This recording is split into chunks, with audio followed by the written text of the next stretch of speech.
Fala pessoal, sejam bem-vindos a mais um bate-papo.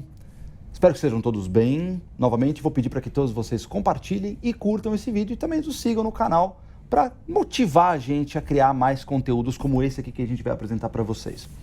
Bom, muito se fala a respeito de fraudes bancárias, fraudes financeiras, seja lá onde for. Acho que em todo banco a gente está, principalmente hoje no mundo digital, parece que a coisa ganhou uma proporção enorme. E, obviamente, cada vez mais soluções para a gente conseguir mitigar ou, pelo menos, diminuir essas fraudes são muito bem-vindas. E é justamente sobre uma dessas soluções que, inclusive, trabalha com a biometria comportamental. E a gente vai falar justamente sobre como esse tipo de biometria pode ajudar na diminuição de fraudes financeiras. E para me ajudar a falar um pouco a respeito disso, eu trouxe aqui Mr. Cassiano Cavalcanti para a gente trocar uma ideia, né, cara? Opa, tudo bem, Eric? Como é que você tá? Muito bem, seja muito bem-vindo ao nosso videocast, cara. Prazer estar aqui. Aliás, é o nosso segundo, né? Segundo, outra vez foi áudio. O primeiro foi só em áudio. Eu falei, cara, a gente precisa fazer de novo com o Cassiano, porque eu achei bacaníssima a conversa que a gente teve. E obrigado por ter aceito, cara. Não, que é isso, eu que agradeço. Legal. Mais de 15 anos de experiência na área de cibersegurança, não é isso? De TI e com ênfase também a área de cibersegurança. É até algum tempo que eu trabalho com tecnologia, especialmente tecnologia de Israel. Tem bastante tempo já. Inclusive, quando Israel não era tão conhecido, eu tinha que chegar nos lugares e contar um pouco. Por que Israel? Mas não é um país pequeno. Começa o storytelling. Mas agora já é um país super conceituado. Então, acabou facilitando um pouco a nossa vida, mas é um movimento que não tem volta, né? A gente identificou isso há algum tempo atrás. Cada vez mais o mundo é online, em diversos aspectos, né? Não que o mundo real ele deixe de existir, mas transação financeira, especialmente, muito do que a gente faz saiu do presencial para o online, e isso requer segurança, proteção, e Israel ficou muito conhecido. E você falou um ponto importante, né? A gente, como esses ataques eles estão indo muito para o digital, muitas pessoas não estão habituadas, né? Talvez quem está um pouco mais ligado em cibersegurança, digitalmente conectado, talvez tenha um pouco de sorte de não cair em algum tipo de ataque, porque realmente estão ficando cada vez mais modernos e super bem criados, digamos assim, né? Elaborados. Claro. Talvez era a melhor palavra. Mas você entrou na BioCat em 2021, aí durante a pandemia, foi responsável inclusive por trazer a empresa aqui para o Brasil. Conta um pouco para mim do que se trata a BioCat, cara. Claro. Só queria até reforçar um ponto. Você trouxe uma questão interessante, já emendo nessa resposta, Eric. A gente percebe hoje em dia, tem algumas pesquisas nessa linha que identificaram o seguinte: pessoas com mais idade, elas tendem a ser o que a gente chama de pessoas vulneráveis, porque estão sozinhas, por uma série de razões, e inclusive por não terem sido criadas no universo digital. Exato. Então, esse é um público. Mas o que se identificou também, existe uma tendência da geração mais nova também ser vulnerável, não pela falta de conhecimento, mas pelo nível de confiança que tem nas tecnologias. Boa. Percebe? É isso, cara, é isso. Então, a gente tem... Quem é mais desconfiado, talvez a minha geração com a tua aqui, está no meio do caminho, a gente já tem uma certa familiaridade, cresceu um pouquinho mais digital, embora tenha brincado de bolinha de gude quando criança. Muito. Mas, ao mesmo tempo, mantém uma certa desconfiança, né? Então, tem algumas discussões nesse caminho. E falando um pouco da BioCat em si, eu tive contato com a BioCat mais ou menos em 2013 para 2014, a primeira vez. Acho que a BioCat tinha um cliente. E foi um negócio, assim, meio uma quebra de paradigma. Eu vi uma empresa que ela usava o comportamento humano para identificar a fraude. Você fala assim, como isso? Então, foi um negócio que me marcou. E eu fui entrar em contato com eles, comecei a bater papo com eles. E, basicamente, uma coisa que faz total sentido é usar características físicas e psicológicas, ou cognitivas, como a gente fala, para identificar comportamentos que sejam repetitivos ou não. Então, boa parte do que a gente faz, num certo sentido, é repetitivo. Ou a gente é destro, ou a gente é canhoto. O tamanho do nosso dedo é um tamanho fixo. Então, tem uma série de características nossas que elas, num certo sentido, são, eu diria, quase que imutáveis. Não que elas não possam mudar ao longo do tempo, mas são mais complicadas, né? E a BioCat se aproveita disso, dessas informações, que inclusive é importante dizer, a gente vai explorar isso certamente lá na frente, Eu não necessito de informação pessoal tua, dados que sejam sensíveis, para dizer com uma certa, para um nível de segurança se aquela sessão, se aquela situação se parece com você isso é ou não. legal, cara, isso é legal. Eu acho que você já falou um pouco do que se trata a biometria comportamental, né? Quer dizer, a gente sabe quem é destro, quem é canhoto. O que mais me chamou a atenção na época que a gente conversou é como é que vocês conseguem entender isso, como é que a plataforma ou a solução consegue entender, assim, como é que você... Aí que tá o ponto. Como é que você consegue saber através do comportamento que o Eric é o Eric, que o César é o César, o Felipe é o Felipe, né? Como é que você consegue saber? Esse que é o ponto fundamental, porque, vamos lá, um comportamento, ele muitas vezes é quase que uma digital da pessoa. Num certo sentido, sim, mas é um ótimo ponto de partida. Na verdade, funciona assim, importante dizer.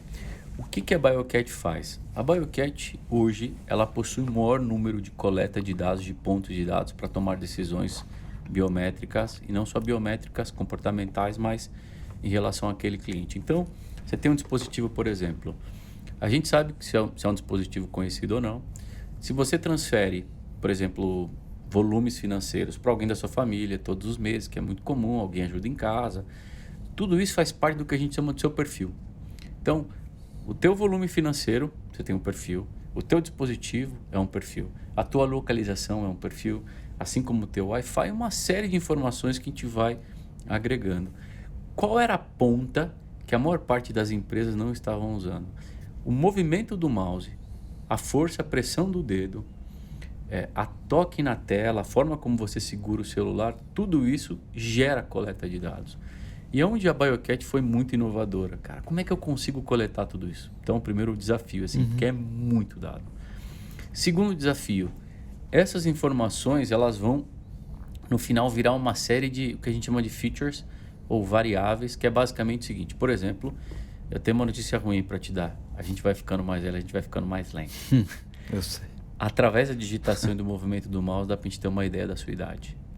Doideira, hein, cara? Então o que a gente faz? Dado a sua digitação, dado como você movimenta, ele deve ter mais ou menos 40 anos de idade. Aí vamos pegar outras características. Você já ficou meio... Besta? Bobo? Sim, direto. O tempo inteiro. Sabe quando você está esperando o computador pensar ou fazer alguma coisa, está esperando alguém, você pega o mouse e começa a brincar? Sim, não é? sim. É um negócio meio maluco, mas natural. Isso também a gente consegue derivar um indicador chamado hesitação, por exemplo, né? Um nível de distração. Porque geralmente quando você está falando com o fraudador ou está esperando uma instrução, as pessoas estão brincando com o mouse num volume acima da média. Então, quando a gente fala comportamento e voltando para a tua pergunta, é assim, eu não preciso ter 100% de certeza que é você, mas todo ser humano tem uma série de características que ele tende a ser consistente.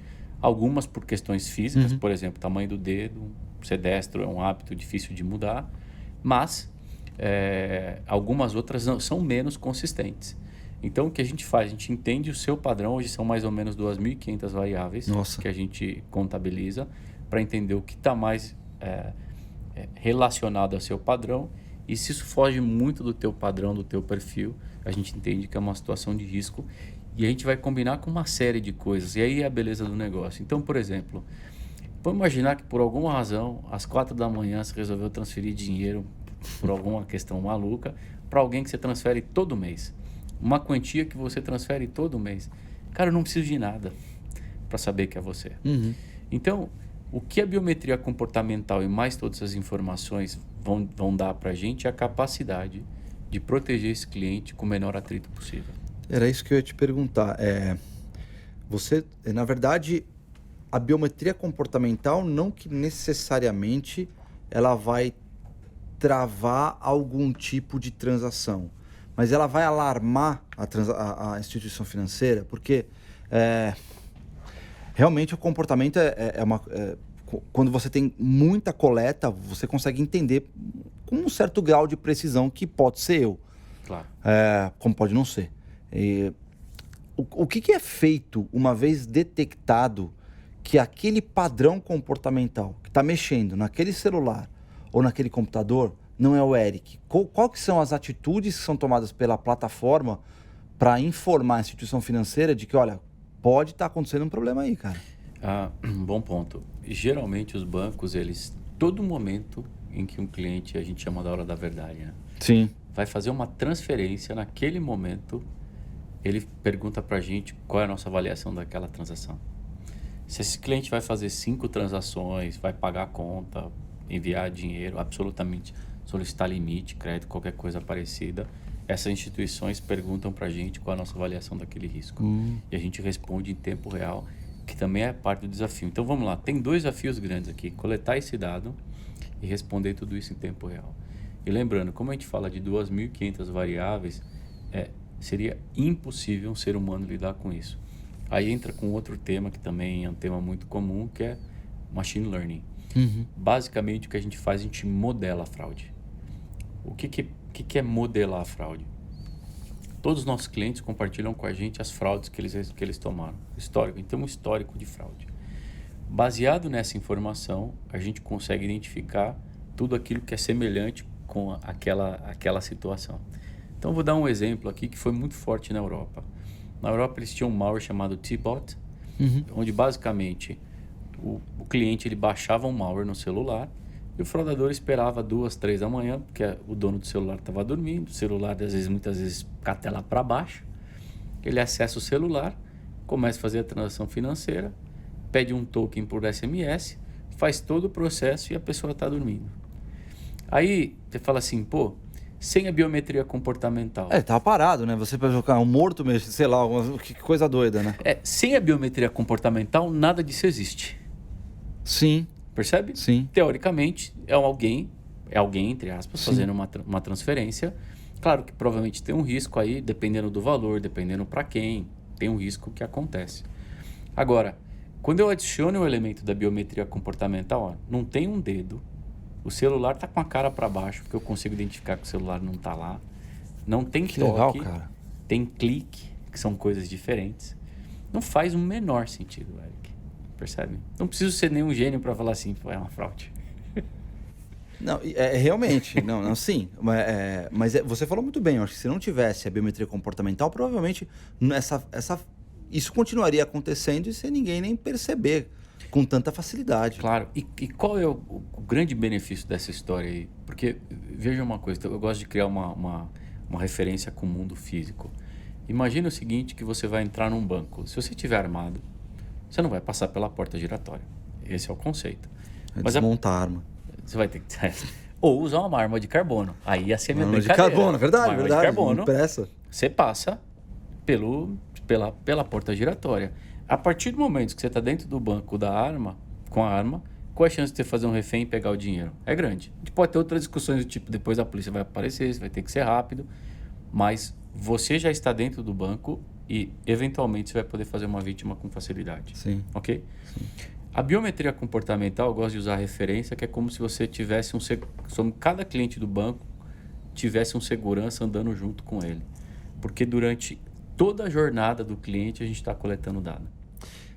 E o que significa... Bom, eu imagino que vocês têm uma base bastante grande de comportamentos, mas não o comportamento ele é muitas vezes específico para cada pessoa. Ou seja, quando uma certa instituição financeira acaba se utilizando desse tipo de solução, ele vai ter que fazer um markup para isso. Perfeito. Ele vai ter que começar a entender os clientes, certo? Perfeito. Por padrão, a gente já tem um modelo que a gente chama de out of the box, né? Um modelo padrão, que ele já contém uma série de proteções. Por exemplo, bot, malware, tem uma série a gente chama de casuísticas, tem uma série de modus operandi desses fraudadores que são comuns e dependentes de você. Porque se tem um bot na sessão, nem é você. Se tem um malware na sessão, nem é você. Então, o que a gente faz nesse processo a gente compara você com você mesmo, a gente compara você com a população, a gente compara você com os fraudadores, a gente faz toda essa análise em tempo real, por isso que mesmo que eu não tenha 0 dados sobre você, eventualmente eu posso identificar uma fraude, mesmo não tendo nenhum registro anterior ao seu. Agora, essas consultas que a instituição financeira faz na tua base, como você falou, para entender se eu sou eu ali, mas o que você acha daquela transação que está acontecendo, que a BioCat acha, isso é feito muito rápido. Quer dizer, Até que ponto, eu não sei se isso acontece na Europa, nos Estados Unidos, enfim, é possível vocês bloquearem, ou a instituição financeira bloquear... Primeiro, quanto tempo isso é feito? Segundo, a instituição financeira, dependendo do score que você passar para ela, ela pode bloquear aquela transação? E é o que eles fazem, no geral. O que acontece é o seguinte, cada vez mais esse tempo ele vem diminuindo, né? Agora, quando a gente fala de Pix, teoricamente... Pois é, cara. É instantâneo, praticamente. Exato. Né? Então, a gente faz isso em menos de Antigamente não era. Em milissegundos, toda essa consulta. A gente faz todo esse processo, tem que fazer. Desde o momento que esse cliente, antes dele fazer o login, a gente já está coletando dado. Durante o login a gente coleta dado. Até o final da sessão a gente está coletando dado. Nada demais, movimento de mouse, tempo de digitação, acelerômetro. Por isso que eu falei, é importante dizer, a solução não requer teu nome, teu endereço. Existem temas importantes quando a gente fala de machine learning, por exemplo, cor de pele, gênero. Absolutamente a gente não precisa. Inclusive, diversas instituições financeiras já têm governança de modelos de inteligência artificial para garantir que a gente não tenha nenhum tipo de discriminação. E mesmo no nosso caso, eu nem sei quem é essa pessoa. Se você estiver na minha base, por exemplo, eu não tenho a menor ideia. Era isso que eu ia te perguntar exatamente agora, sobre privacidade. Você não sabe que o Eric é Eric, então como é que vocês fazem para identificar? Eu sou um ID? Você é um ID. O banco ele me passa um ID. E uma brincadeira que eu faço também com todo mundo é o seguinte: o dia que a biometria comportamental puder te encontrar na internet, a gente vai ficar trilhardário e vai vender para NSA. Vai. Exato. Então eu sou um ID, na verdade. Você é um então ID. eu não entro no LGPD, quer dizer... E devem ter centenas de pessoas, talvez, com comportamento parecido com o teu. Pois é. Comportamento digital parecido com o teu. Mas dentro desses 2.000, provavelmente eu sou único em alguma coisa. Exato. Será? Isso é o que a gente faz. Esse é o que o modelo vai aprender do teu comportamento. Em quais características você é único ou qual combinação de características. Então, vamos imaginar que eu tenha lá 1000 variáveis de comportamento. Você deve ser consistente 60, 70, 100. Mas é suficiente para eu identificar em quais você é mais consistente e se aquela sessão tem consistência de acordo com o teu histórico. Em alguns momentos da vida você vai fazer grandes transferências, comprando um carro grande, quero dizer assim, comprar um carro, comprar uma casa. Existem alguns momentos da vida em que as pessoas vão fazer transações de maior valor. Nessas transações, as pessoas são mais cuidadosas. Faz sentido? Você não quer errar. Você dá uma parada, lê, tô mandando para quem, não acredito. Apareceu o nome da pessoa. O fraudador não, né? Ele tem pressa. Sim. Ele não hesita para valores altos, enquanto no geral as pessoas... E tudo isso ele vai ganhando score. Toda essa situação vai ganhando score.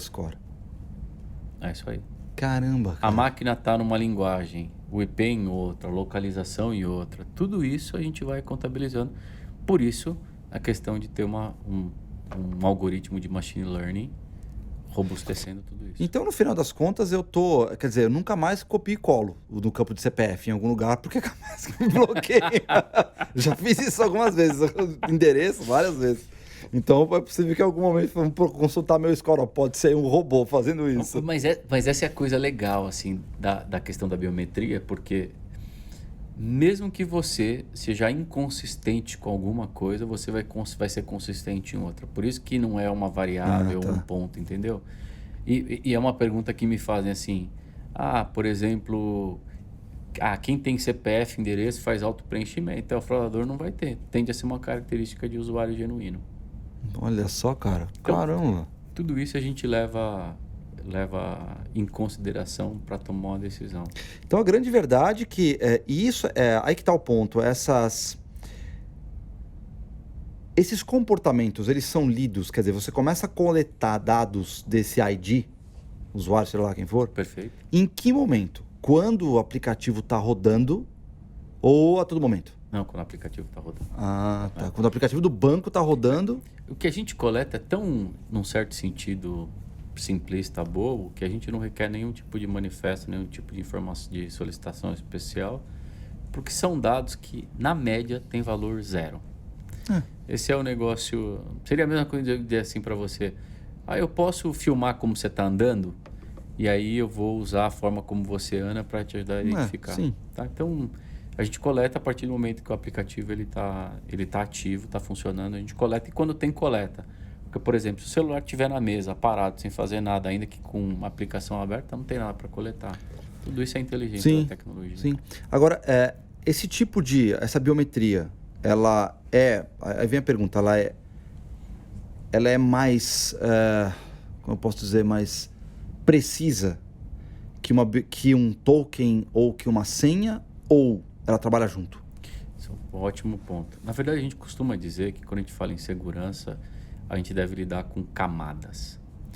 E, eventualmente, diversas camadas. Sim. Tá? Não existe bala de prata. E por que eu coloco isso? E aí um tema importante. O que a biometria comportamental por si só vai te dar de saída? E não é só a biometria, essa combinação de dados que a gente consome hoje na BioCat para te dar um score. Vão ter vários elementos que de saída vão dizer se você é muito genuíno ou você é muito fraudador. Percebe? Então, por exemplo, vou pegar essa questão bem simplista. Você na sua casa, usando o teu Wi-Fi, usando o teu celular, transferindo dinheiro na mesmo valor que você transfere todo mês. Cara, não precisa de nada. Sim. Eu não preciso de nada. Sim. Então imagina que você vai me ligar e vai falar assim... Cara, às vezes até automatiza essa transferência. Imagina que, assim, imagina por um segundo aqui, você vai me ligar e falar que foi uma fraude. Aí eu vou te ligar, imagina que eu sou um banco, estou conversando com você e falar assim, senhor Eric, na sua casa, no seu dispositivo, transferiu dinheiro para uma pessoa que você transfere todo mês o mesmo valor. Me ajuda a entender o que eu errei. Sim, sim. Vai ficar difícil de contestar essa transação. Sim. Percebe? Então, para esse modelo, eu não preciso de nada. Aí eu vou te dar o oposto, né? O oposto seria dizer o seguinte, tem um robô, seu celular parado na mesa, aquele caso que eu dei, fazendo transferência. Pô, não tem nada de você. Beneficiário novo, um valor acima do teu perfil. Isso aqui eu não deixaria passar. Agora tem um meio do caminho. Você foi viajar para os Estados Unidos, trocou de celular, né? Comprou um iPhone de última geração, e aí vai transferir todos os seus dados para o banco e vai fazer uma transferência para alguém que você nunca fez. Mas eventualmente você está usando tua senha, tem uma série de características suas, talvez ter senha, pedir um token, aí você começa a robustecer. Qual que é o problema desses outros elementos, Eric? É o que a gente chama de atrito. Esses elementos, seja a biometria facial, seja o token, ficar tirando o QR Code na tela, a grande questão aqui é que a gente, como experiência de cliente, a gente quer dar uma experiência que ela seja o mais transparente possível. Então, a BioCat é uma solução 100% transparente.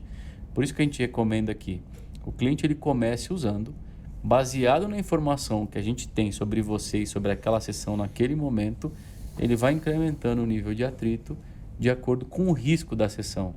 E não tratar todo mundo como se fosse um fraudador. Entendi. Porque se eu tiver que pedir biometria facial para todo mundo, num certo sentido eu estou pedindo, te tratando como fraudador. Agora eu vou te dar uma outra situação. Imagina que você vai comprar uma casa e vai transferir 100 mil reais. Se a sua gerente te ligar e perguntar se é você, Eric, você vai se sentir seguro. Sim, sim. Percebe? Você vai falar assim, não, é um atrito. Ela me ligou. Mas é um valor que se eu perdesse, faria diferença para mim. Legal que ela me ligou. A gente vê como um cuidado da instituição financeira. A gente vê como um cuidado. Agora, se você estiver comprando um pão na chapa com laranja na padaria na esquina da sua casa e te ligarem ou pedirem a biometria facial, você já entende que é um atrito. Sim, faz sentido. Por isso que combinar os elementos para que o banco possa tomar a melhor decisão, ele te dá a melhor experiência possível. Você tocou num ponto super legal. Eu nunca... mas eu entendo que você está falando sobre atrito, é verdade. Por estar dentro do mundo da tecnologia, por todos nós aqui estamos aqui nessa sala e muita gente, milhões de pessoas têm essa conexão com o mundo de tecnologia, muitas vezes eu me sinto mais seguro quando a gente vê esses... É porque a gente consegue entender bem essas camadas de segurança. Exato. Esse dia mesmo eu estava fazendo uma transação por próprio computador e ele foi pedir um token do meu celular para conseguir efetuar a transação no computador, quer dizer, dispositivos diferentes. Então a gente vê que há um cuidado, isso para diminuir a possibilidade de um fraudador. Né? Isso então eu vejo muito como sem dúvida vai estar a gente, pô, que saco, mas de novo isso aqui, cara. Mas posso te dar um exemplo? Esse é um ótimo cenário que você colocou na mesa. Eu vou te falar uma das coisas que a gente faz também, que para mim é uma coisa que tem muito a ver com a experiência. Quantas vezes você deixa o teu celular por aí de bobeira? Várias. Né? Esquece. Aí você vai fazer uma transação. Qual é a chance de você estar com essa transação no teu bolso? Ou seu celular no teu bolso, ou perto de você? 0. Né? Então, o que acontece? Como o celular hoje é mobile first o tempo inteiro, uma das coisas que a gente consegue fazer é fazer um check se o seu celular está junto com o seu dispositivo computador. Peraí, como é que é? Vocês conseguem checar se ele está próximo do meu, se ele está junto com o meu computador? É isso. E aí, se ele estiver junto, na mesma rede, no mesmo ambiente... Ah, tá. Ah, ok. Eu não preciso te pedir para você fazer esse processo. Ele já está junto.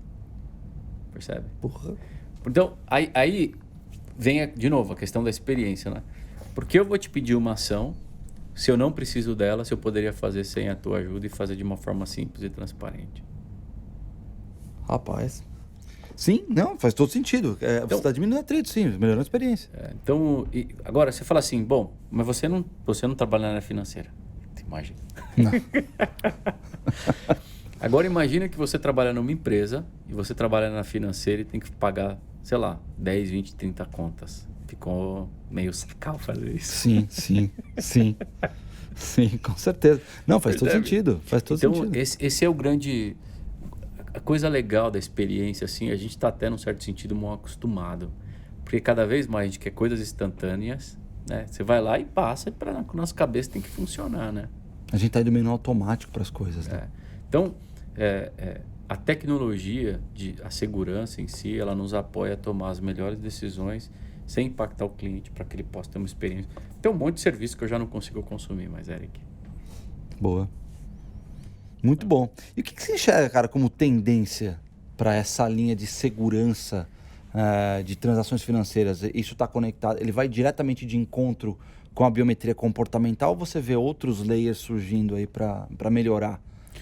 Hoje, a minha compreensão é que a biometria comportamental ela é a camada mais inovadora, segue sendo a camada mais inovadora na área de biometria comportamental. Inclusive, só um parênteses aqui, a BioCat foi quem criou esse conceito, esse modelo, não existia antes. De biometria comportamental.